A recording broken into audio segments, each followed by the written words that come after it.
फरवरी 1963। 1962 की Indo China war को थमे हुए 3 महीने बीत चुके थे। इस युद्ध में मिली हार के बाद भारत अपने जख्मों को भरने की कोशिश कर रहा था। जिंदगी फिर से सामान्य होने लगी थी, लेकिन लद्दाख के पहाड़ों की उस ऊंचाई पर जहां बर्फ में सब कुछ ढका हुआ था, वहां कुछ ऐसा था जो अब तक किसी के सामने नहीं आया था। इसी बीच एक गडरिया अपनी भेड़ों को चराते हुए रास्ता भटक कर चुशुल सेक्टर के रेजांग ला पहुंच जाता है। वहां युद्ध के बाद से ही भारी बर्फबारी की वजह से कोई नहीं गया था, लेकिन जब वो गडरिया उस वीरान जगह पर पहुंचा तो उसकी आंखें वही की वही जमी रह गई। चारों तरफ टूटे हुए बंकर थे, बिखरे हुए बुलेट शेल्स थे, और फिर उसने कुछ ऐसा देखा जिसने उसकी रूह को झकझोर कर रख दिया। वहां बर्फ में हर तरफ भारतीय सैनिकों की लाशें जमी पड़ी थी। मौत के बाद भी किसी शहीद जवान के हाथ में अब भी राइफल जस की तस बनी हुई थी, और किसी के हाथ ने ग्रेनेड को अब भी ऐसे जकड़ा हुआ था जैसे वो मौत के बाद भी दुश्मन के छक्के छुड़ा देने को तैयार हो। इस मंजर को देख गडरिया घबराता हुआ नीचे भागा और तुरंत नजदीकी इंडियन आर्मी पोस्ट को इसकी खबर दी। इसके बाद जब सेना के अफसर रेजांग ला पहुंचे तो वहां वो अपने जवानों के पार्थिव शरीर देखकर सन्न रह गए। शहीद हो चुके ये वही भारतीय जवान थे जिनकी 3 महीने से कोई खबर नहीं थी। कोई कहता था कि चाइना ने उन्हें युद्धबंदी बना लिया है, तो कोई उन्हें कायर और देशद्रोही बताकर कहता था कि वो डर कर लड़ाई से भाग गए होंगे। लेकिन जब इस इंसिडेंट के बाद सच से पर्दा उठा और बैटल ऑफ रेजांग ला की पूरी सच्चाई सामने आई तो पूरे देश की नजरें इन पराक्रमी योद्धाओं के बलिदान के आगे झुक गई। आइए जानते हैं बैटल ऑफ रेजांग ला की पूरी कहानी, जिसे इंडियन मिलिट्री के इतिहास की सबसे भयंकर लड़ाइयों में से एक माना जाता है, जब एक इलाके की रक्षा करते हुए लगभग सभी जवानों ने अपने प्राणों की आहुति दे दी थी। आखिर कैसे यहाँ संख्या में केवल 120 होने के बावजूद भारतीय जवानों ने अपनी आखिरी गोली और अपनी आखिरी सांस तक देश के लिए लड़ते हुए 3000 से भी ज्यादा चीनियों का मुकाबला करते हुए 1300 चीनी सैनिकों को ढेर कर दिया था।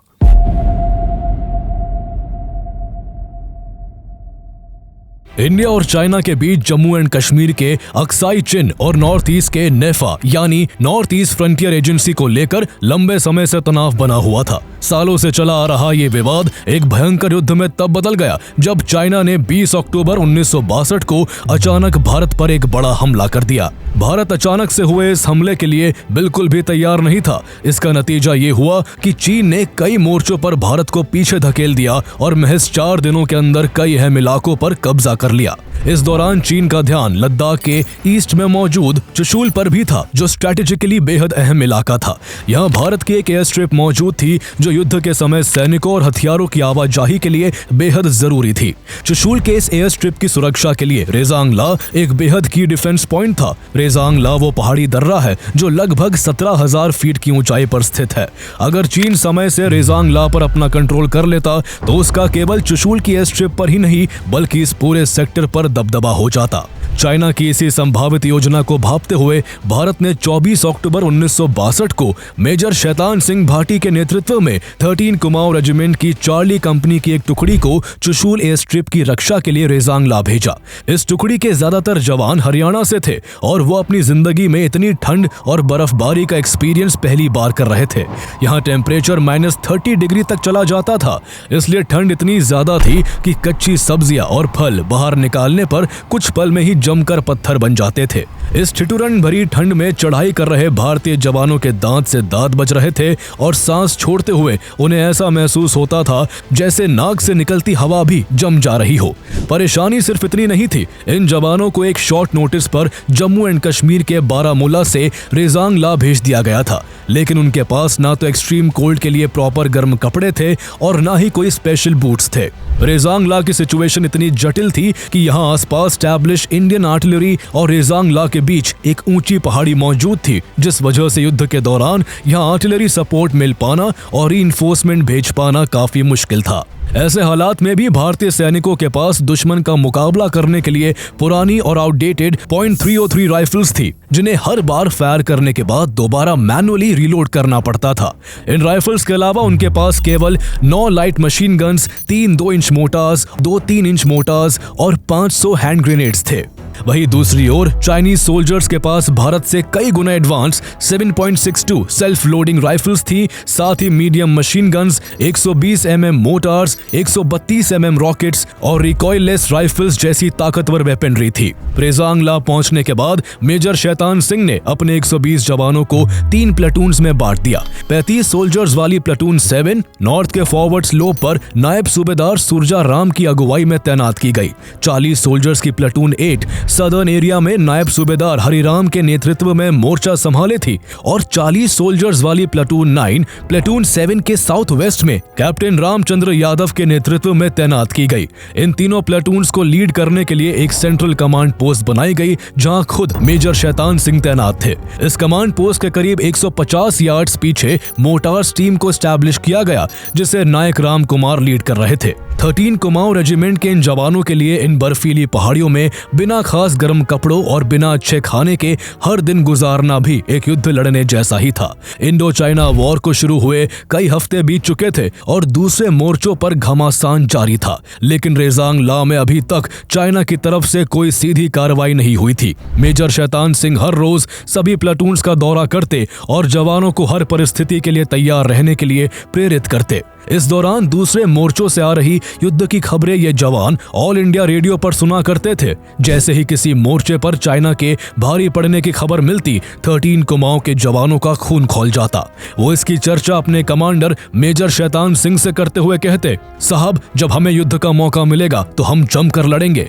इस पर मेजर शैतान सिंह केवल मुस्कुरा देते। इसके बाद 17 नवंबर की रात यहाँ एक बर्फीला तूफान आया। उस तूफान के बाद फिजाओं में एक अजीब सी खामोशी थी, लेकिन इसी खामोशी में हजारों चीनी घुसपैठिए भी लगातार भारतीय सैनिकों के करीब बढ़ते जा रहे थे।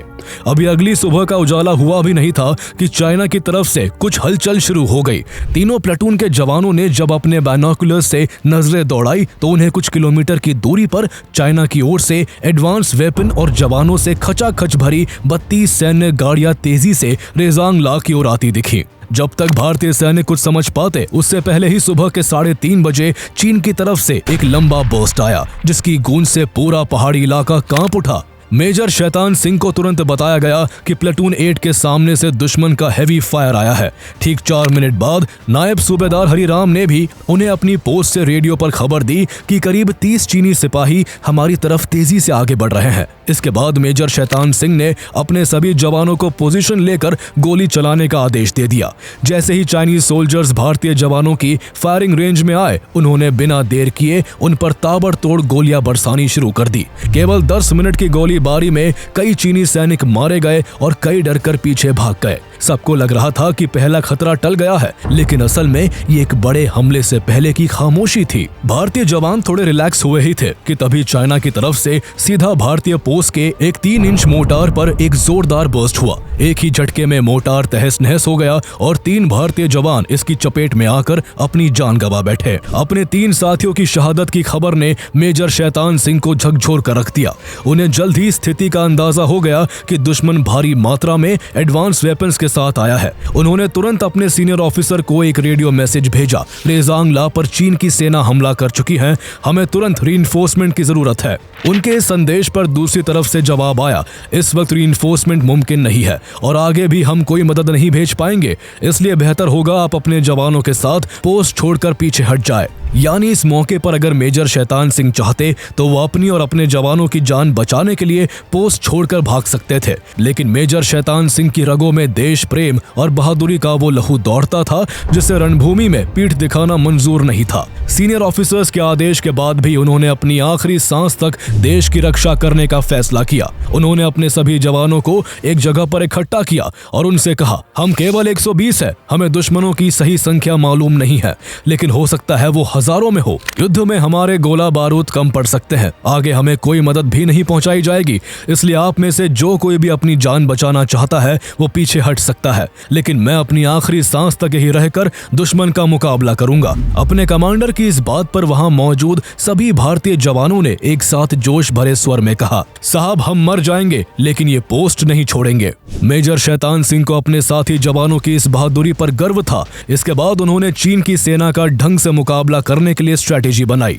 गोलियों और हथगोले की कमी को देखते हुए यह तय हुआ कि हर गोली गोली तभी चलाई जाएगी जब उससे किसी चीनी सैनिक का मरना कंफर्म हो, और जैसे ही कोई चीनी सैनिक मारा जाए तुरंत उसके हथियार छीन लिए जाए ताकि गोला बारूद की कमी पूरी की जा सके। उधर चीन को लग रहा था कि उसके पहले हमले और यहाँ उसके सैन्य बल को देखते हुए इंडियन सोल्जर्स अब तक पोस्ट छोड़कर भाग चुके होंगे, लेकिन चीनी सैनिकों को कहां पता था कि आज उनका सामना मेजर शैतान सिंह और उनके जाबाजों से होने वाला है, जो अपनी मातृभूमि की रक्षा करते हुए अपने प्राण न्यौछावर कर सकते हैं, लेकिन जीते जी उन्हें उनकी पोस्ट से 1 इंच भी पीछे हटा पाना नामुमकिन है। 18 नवंबर की सुबह 4 बजे चाइना ने फिर से एक हमला किया। इस बार हमला प्लाटून 7 की पोजीशन पर हुआ था। मेजर शैतान सिंह को जब इसकी खबर मिली तो उन्होंने आदेश दिया कि जैसे ही चीन सैनिक उनकी फायरिंग रेंज में आ जाए उन पर ताबड़तोड़ फायरिंग की जाए। इसके बाद जैसे ही चीनी सैनिक 300 गज की रेंज में आए, भारतीय जवानों ने उन पर धुआंधार फायरिंग शुरू कर दी। कुछ ही देर में वहां दुश्मन की लाशें बिछ गई और एक बार फिर से कुछ ही मिनटों में दुश्मन को उल्टे पांव पीछे लौटना पड़ा। इस जीत से प्लाटून 7 में खुशी का माहौल था। उन्होंने मेजर शैतान सिंह तक ये खबर पहुंचाई, सर, दुश्मन की ओर से फायरिंग शांत हो चुकी है और हम इस बार भी जीत चुके हैं। लेकिन मेजर शैतान सिंह दुश्मन की रणनीतियों को भांप चुके थे। उन्होंने तुरंत अपने जवानों को सतर्क करते हुए कहा, युद्ध को खत्म मत समझो, वो फिर आएंगे। उनका अनुमान कुछ ही देर में सच साबित हुआ और सुबह के 4:55 पर चीन की तरफ से एक और बड़ी हलचल शुरू हो गई। प्लाटून 7 से नायब सूबेदार सुरजाराम ने फिर से मेजर शैतान सिंह को संदेश भेजा, सर, चाइना की तरफ से एक बड़ा हमला आता दिख रहा है। लगभग 400 दुश्मन सैनिक तेजी से हमारी ओर बढ़ रहे हैं। कुछ ही देर में प्लाटून 8 से भी सूचना आई कि चोटी की तरफ से करीब 800 चीनी सैनिक उनकी तरफ भी आ रहे हैं। चाइना की ओर से ये दिन का तीसरा और फुल फ्रंटल अटैक था। भारतीय सैनिकों ने भी अपनी अपनी पोजीशन से मोर्चा संभाल लिया। मेजर शैतान सिंह ने अपने जवानों को इस बार केवल राइफल से ही नहीं बल्कि लाइट मशीन गन्स, मोर्टार और ग्रेनेड से भी जवाब देने का आदेश दिया। उन्होंने लगातार घटते एम्यूनिशन को देखते हुए जवानों को सख्त निर्देश दिया कि एक भी गोली बर्बाद नहीं होनी चाहिए। फायर तभी किया जाए जब दुश्मन उनकी रेंज में हो। भारतीय जवानों ने इस बार भी इतनी बहादुरी और सटीकता से चीनी सिपाहियों का सामना किया कि कुछ ही मिनटों के अंदर कई चाइनीज सोल्जर्स मारे गए और बाकियों को एक बार फिर पीछे हटने पर मजबूर होना पड़ा। लेकिन इस बार चीनी सैनिकों को फिर से हमला करने के लिए एकजुट होने में ज्यादा समय नहीं लगा। बार बार के नाकाम हमलों के बाद चीन के सैनिकों ने इस बार अपनी प्लानिंग में बदलाव किया। छोटे छोटे हमले करके वो पहले ही भारतीय सैनिकों के पास मौजूद एम्यूनिशन के एक बड़े भाग को खत्म करवा चुके थे, और जहां अब तक चीन के सैकड़ों सैनिक मारे गए थे तो वहीं भारत की तरफ से दर्जनों जवान शहीद हो गए थे। ऐसे में जैसे ही उन्हें भारत की ओर से गोलीबारी कम होती दिखी, उन्होंने इस बार चोटियों की आड़ लेकर भारतीय जवानों पर गोलीबारी की जगह मोर्टार फायरिंग शुरू कर दी। दोनों तरफ से भयंकर गोलीबारी होने लगी। रात के अंधेरे में ऊंचाई पर होने की वजह से भारतीय जवानों को दुश्मन के निशाने से बचने में मदद मिल रही थी, लेकिन जैसे ही सुबह के 6:25 हुए, चारों तरफ हल्का हल्का उजाला होने लगा। इस रोशनी की वजह से भारतीय पोस्ट और उनके हथियारों की पोजीशनिंग दुश्मन को दूर से ही साफ साफ दिखने लगी। इसके बाद चाइनीज सोल्जर्स ने न केवल मोर्टार से गोलीबारी की बल्कि वो बीच बीच में भारतीय जवानों पर RCL बॉम्ब भी फेंक रहे थे। इसका नतीजा ये हुआ कि कुछ ही देर में भारत की मोर्टार पोस्ट बुरी तरह से बर्बाद हो गई। प्लाटून 7 और प्लाटून 8 जो फ्रंट पर थी, उनके काफी जवान देश के लिए लड़ते हुए शहीद हो गए। जो जिंदा बचे थे वो गंभीर रूप से घायल थे। ऐसे हालात में मेजर शैतान सिंह ने अपने बचे हुए जवानों को एक ऑपरेशनल ऑर्डर दिया,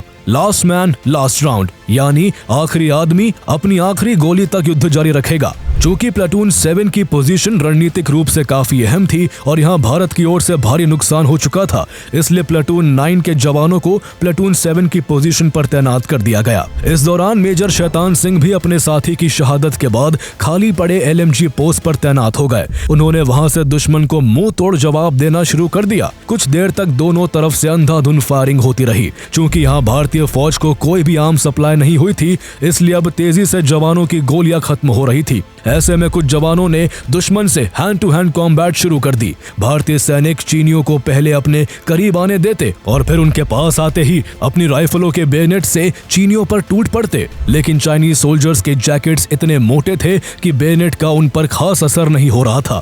ऐसे में अच्छे कदकाठी के कुछ भारतीय जवानों ने उन्हें अपने शारीरिक बल से पछाड़ना शुरू कर दिया। इनमें से कई ऐसे थे जो सेना में भर्ती होने से पहले अपने गांव में कुश्ती लड़ते थे। लैंस नायक सिंह राम और उनके भाई नायक गुलाब सिंह भी पहलवान थे और युद्ध के मैदान में उनकी पहलवानी आज चीनियों के लिए जानलेवा साबित हो रही थी। दोनों भाई एक साथ दो चीनियों को गर्दन से पकड़कर आपस में टकरा देते और कभी उन्हें जमीन पर पटक कर धराशाही कर देते। इधर मेजर शैतान सिंह मोर्चे पर डटे हुए थे। वो बीच बीच में दौड़ कर अपने जवानों को मैदान में डटे रहने के लिए प्रेरित भी कर रहे थे। इस बीच उन्हें हाथ में गोली लग गई और एक चाइनीज स्प्लिंटर उनके कंधे को चीरता हुआ निकल गया, लेकिन उन्होंने हिम्मत नहीं हारी और पट्टी करवाकर दोबारा युद्ध मैदान में आ धमके। कुछ देर बाद उनका हाथ इतना ज्यादा डैमेज हो गया कि वो ठीक से राइफल भी नहीं चला पा रहे थे, इसलिए उन्होंने रस्सी के सहारे मशीन गन को पैरों में बांध लिया और चीनी सैनिकों पर गोलियां बरसाने लगे। दुश्मन उनका ये जज्बा देखकर सन्न रह गया।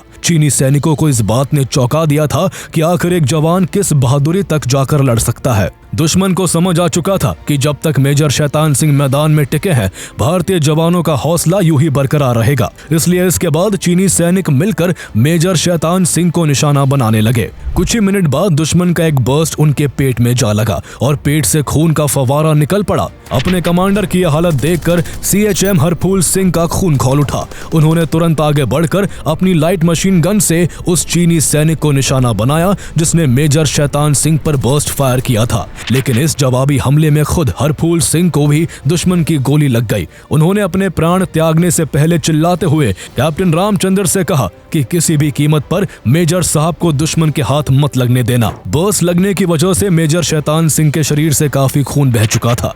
उनके पेट में भयंकर दर्द हो रहा था, इसलिए उन्होंने कैप्टन रामचंद्र से कहा, रामचंद्र मेरे पेट में बहुत दर्द हो रहा है, तुम मेरी बेल्ट खोल दो। लेकिन जब रामचंद्र ने उनके वर्दी के अंदर हाथ डाला तो उन्हें महसूस हुआ कि मेजर शैतान सिंह की आंतें बाहर आ चुकी थी, इसलिए उन्होंने उनकी बेल्ट नहीं खोली। दुश्मन की ओर से अब भी लगातार मोर्टार फायरिंग जारी थी। चारों ओर तबाही मची हुई थी। भारतीय सैनिकों के तंबू जलकर खाक होने लगे थे और भारत की ओर से ज्यादातर जवान शहीद हो चुके थे। ऐसे में रामचंद्र के दिमाग में हरफूल सिंह की वो बात बार बार दौड़ रही थी कि मेजर साहब को चीनियों के हाथ मत लगने देना। रामचंद्र ने सबसे पहले अपने पास मौजूद सभी सेंसिटिव डॉक्यूमेंट्स जला दिए और फिर अपने कुछ साथियों की मदद से मेजर शैतान सिंह को पीठ पर लाद कर वहां से करीब 800 मीटर दूर ले गए और एक बड़े पत्थर के पास लाकर उन्हें लिटा दिया। मेजर शैतान सिंह युद्ध क्षेत्र को छोड़ना नहीं चाहते थे, लेकिन उनका शरीर अब लड़ने की हालत में नहीं बचा था। शरीर से लगातार रिश्ते खून की वजह से वो बार बार बेहोश हो रहे थे। इसके बावजूद उन्होंने दुश्मन को लाइट मशीन गन से निशाना बनाने के लिए अपनी पोजीशन ले ली। उन्होंने दुश्मन पर वार करते हुए अपनी सांस टूटने से पहले रामचंद्र से आखिरी बात कही, तुम मेरा एक कहना मान लो, फौरन अपनी पोस्ट पर लौट जाओ, अपने साथियों को बंदी होने से बचाओ और हो सके तो बटालियन हेडक्वार्टर्स जाकर CO साहब को बताना कि हमारी कंपनी ने ये युद्ध किस बहादुरी के साथ लड़ा है। बस इतना कहकर सुबह के करीब 8:15 बजे मेजर शैतान सिंह अपनी आखिरी सांस तक लड़ते हुए शहीद हो गए। इसके बाद रामचंद्र फिर से मोर्चे पर लौटे और अपने बाकी साथियों के साथ मिलकर दुश्मन से लड़ने लगे। लेकिन चीनी सेना की भारी संख्या और उन्हें मिल रही हथियारों की सप्लाई के आगे वो और उनके बचे हुए साथी दुश्मन का ज्यादा देर तक सामना नहीं कर सके। अब तक मेजर शैतान सिंह समेत कुल 114 भारतीय सैनिक अपने प्राणों की आहुति दे चुके थे। अब मैदान में यहाँ केवल 6 भारतीय सैनिक जिंदा थे, लेकिन अब तक वो भी बेहद गंभीर रूप से घायल हो चुके थे। इसी के चलते जल्द ही कैप्टन रामचंद्र समेत सभी जिंदा बचे 6 के 6 जवानों को चीनी सैनिक बंदी बनाकर अपनी मिलिट्री पोस्ट में ले गए। इन 6 जवानों में से निहाल सिंह सबसे ज्यादा होश में थे और उन्होंने तय किया कि वो दुश्मन के चंगुल से भाग निकलेंगे। बंदी बनाए जाने की अगली ही रात निहाल सिंह पहरे पर तैनात चीनी सिपाहियों को चकमा देकर वहां से भाग निकले। रात के अंधेरे में उन्हें कुछ समझ नहीं आ रहा था कि भारतीय सीमा में दाखिल होने का रास्ता किस तरफ से है, लेकिन इसके बावजूद वो एक अनुमान पर एक ही दिशा में लगातार भागते रहे। कुछ देर बाद जब चाइनीज सोल्जर्स को उनके भागने का पता चला तो उन्होंने निहाल सिंह को निशाना बनाते हुए ताबड़तोड़ फायरिंग शुरू कर दी। दुश्मन की फायरिंग के वक्त वो उनसे केवल 500 मीटर की दूरी पर थे और ऐसे में उनकी जान हलक में आ गई, लेकिन उन्होंने भागना नहीं छोड़ा। कुछ दूर और चलने के बाद वहां उन्हें एक कुत्ता दिखाई दिया जो रेजांग ला में भारतीय सैनिकों की पोस्टिंग के दौरान वहां आया करता था। उस कुत्ते को देखकर निहाल सिंह को काफी हौसला मिला और उन्हें लगा कि ये कोई संकेत है। जब कुत्ते ने एक दिशा में चलना शुरू किया तो वो उसी को फॉलो करने लगे और आखिरकार नीचे मौजूद भारतीय बटालियन हेडक्वार्टर तक पहुंचने में कामयाब हो गए। निहाल सिंह आज भी मानते हैं कि उस कुत्ते के रूप में भगवान ने उनकी मदद करने के लिए किसी फरिश्ते को भेजा था। आगे रामचंद्र और उनके 3 साथी भी किसी तरह से चाइनीज सोल्जर्स के चंगुल से निकलकर बटालियन हेडक्वार्टर पहुंचने में सफल रहे, लेकिन दुर्भाग्य से एक सैनिक की चाइना के प्रिजन हाउस में ही मौत हो गई। 13 कुमाऊं के केवल 120 जवानों ने बर्फीली पहाड़ियों से ढके रेजांग ला के बैटलफील्ड में चाइनीज सैनिकों का इतनी बहादुरी से मुकाबला किया था कि उन्होंने चाइना की तरफ से आई करीब आधी टुकड़ी का सफाया कर दिया था। साथ ही चीन के सैकड़ों सैनिक बुरी तरह से घायल हो चुके थे। अगर भारत के उन 120 वीर जवानों के पास बेहतर राइफलें, भरपूर गोला बारूद, बर्फ से बचने के लिए पर्याप्त कपड़े और जरूरी आर्टिलरी सपोर्ट होता तो ये बहादुर जवान न जाने चीन की सेना का और कितना बुरा हश्र करते। जहां 1962 के इस इंडो चाइना वॉर में दूसरे मोर्चों पर चाइनीज सोल्जर्स एक आसान जीत हासिल कर रहे थे, वहीं रेजांग ला पर भारतीय जवानों ने उन्हें कई घंटों तक एंगेज करके न केवल उनके बड़ी तादाद में सैनिकों को मार गिराया बल्कि उनके वॉर एम्यूनिशन के एक बड़े हिस्से को भी बुरी तरह से बर्बाद कर दिया था। इतनी बड़ी क्षति के बाद चाइनीज सोल्जर्स अपने मेन ऑब्जेक्टिव चुशुल की एयर स्ट्रिप को कब्जाने की हिम्मत नहीं कर सके और जीत के बावजूद वो अपने मकसद में बिना कामयाब हुए पीछे की ओर लौट गए। इस बैटल के केवल 3 दिन बाद चाइना ने सीज फायर की भी घोषणा कर दी और दोनों देशों के बीच 1 महीने से चला आ रहा लंबा युद्ध भारत की हार के साथ समाप्त हो गया। रेजांग ला बैटल को इंडियन मिलिट्री हिस्ट्री की सबसे भयंकर लड़ाइयों में से एक माना जाता है, जहां एक इलाके की रक्षा करते हुए लगभग सभी जवानों ने अपने प्राणों की आहुति दे दी थी। लेकिन अफसोस की बात यह है कि इन वीरों के बलिदान को देश ने लंबे समय तक अनदेखा किया। 120 में से जो 5 सैनिक लौट कर आ गए थे, उन्होंने बटालियन हेडक्वार्टर में अपने सीनियर ऑफिसर्स को युद्ध की पूरी सच्चाई बताई कि रेजांग ला में दुश्मन से मुकाबला करते हुए उन 5 के अलावा उनकी टुकड़ी के सारे जवान शहीद हो गए हैं। आगे उन जवानों ने सीनियर ऑफिसर्स को यह भी बताया कि रेजांग ला पर उन्होंने और उनके साथी जवानों ने 1300 से ज्यादा चीनी सैनिकों को मार गिराया था। ऐसे में वहां मौजूद 2-3 ऑफिसर्स को छोड़कर किसी को भी उनकी बात पर विश्वास नहीं हुआ और उन्हें यही लगा कि ये लोग झूठ बोल रहे हैं और युद्ध का मैदान छोड़कर भाग आए हैं। सिर्फ इतना ही नहीं, इसके बाद उन्हें कोर्ट मार्शल की धमकी देते हुए उनके खिलाफ एक जांच कमेटी बनाई गई। अपनों से मिले अपमान ने जिंदा वापस लौटे जवानों का दिल तोड़कर रख दिया। यहाँ तक कि समाज भी उन्हें शक की निगाहों से देखने लगा। किसी ने उन्हें भगोड़ा कहा तो किसी ने देशद्रोही। इतना ही नहीं, उनके बच्चों तक को स्कूलों से निकाल दिया गया। जहां इस बैटल से जिंदा बचे 5 सैनिकों को बदनामी से गुजरना पड़ रहा था, तो वही बाकी शहीद हुए सैनिकों की भी कोई खोज खबर नहीं ली गई और उनके पार्थिव शरीर करीब 3 महीने तक बर्फ पर यूं ही पड़े रहे। लड़ाई खत्म होने के बाद वहां भारी बर्फबारी हुई थी, जिस वजह से उस इलाके को नो मैन्स लैंड घोषित कर दिया गया था और इसलिए वहां कोई लोकल भी नहीं जा पाया था। लेकिन युद्ध खत्म होने के करीब 3 महीने बाद फरवरी 1963 में एक गडरिया अपनी भेड़ों को चराते चराते रास्ता भटक गया और रेजांग ला पहुंच गया। उसने यहाँ हाथों में राइफल और ग्रेनेड लिए कई भारतीय जवानों के शवों को देखकर तुरंत नजदीकी इंडियन आर्मी पोस्ट तक इसकी सूचना दी। इसके बाद 10 फरवरी 1963 को इंडियन आर्मी का एक जांच दल ब्रिगेडियर TN रायना के नेतृत्व में रेड क्रॉस के रिप्रेजेंटेटिव्स के साथ रेजांग ला पहुंचा। बर्फ से ढकी उन पहाड़ियों में जहां कभी बंकर और मोर्चे थे, वहां अब सिर्फ वीरता की खामोश गवाही बची थी। चीनी गोलाबारी से तबाह हो चुके मोर्चों के पास बिखरे रेत के बोरे, गोलियों और बमों के टुकड़े और हर तरफ युद्ध की तबाही का मंजर था। कुछ सैनिकों के शव गोलियों और छर्रों से छलनी होकर अब भी वहां वैसे के वैसे पड़े थे। उनके हाथों में अब भी उनकी राइफलें थी, ग्रेनेड थे, जैसे मरते दम तक वो लड़ते रहे हो। नर्सिंग असिस्टेंट धर्मपाल धैया के हाथ में अब भी पट्टी और मॉर्फिन की सिरिंज थी। उन्होंने अपनी जान एक घायल साथी की जान बचाते हुए गंवाई थी। किसी भी जवान की पीठ पर गोली नहीं लगी थी और हर एक ने सीने पर गोली खाई थी, जिससे साफ पता चल रहा था कि उनमें से किसी ने भी भागने की कोशिश नहीं की थी। मेजर शैतान सिंह का पार्थिव शरीर अब भी एक बड़े पत्थर के सहारे वैसा ही टिका हुआ था, जैसा उनके साथी कैप्टन रामचंद्र छोड़कर गए थे। उनके पैरों में अब भी रस्सियों से बंधी LMG थी और उंगली ट्रिगर पर अब भी वैसी की वैसी जमी हुई थी। जब ब्रिगेडियर TN रैना ने यह सब अपनी आंखों से देखा तो वो अपने आंसू रोक नहीं सके। उन्हें और उनके साथ मौजूद जवानों को एक गिल्ट भी खाया जा रहा था कि उन्होंने क्यों 3 महीने तक अपने इन शहीद साथियों की तलाश नहीं की। 13 फरवरी तक 114 में से कुल 97 जवानों के शव मिल सके। कुछ जवानों के हाथों से उनके हथियार तक नहीं निकाले जा सके क्योंकि वो इतनी मजबूती से उन्हें थामे हुए थे कि उनकी उंगलियां काटनी पड़ी। 96 सैनिकों का वही अंतिम संस्कार पूरे सैन्य सम्मान के साथ किया गया।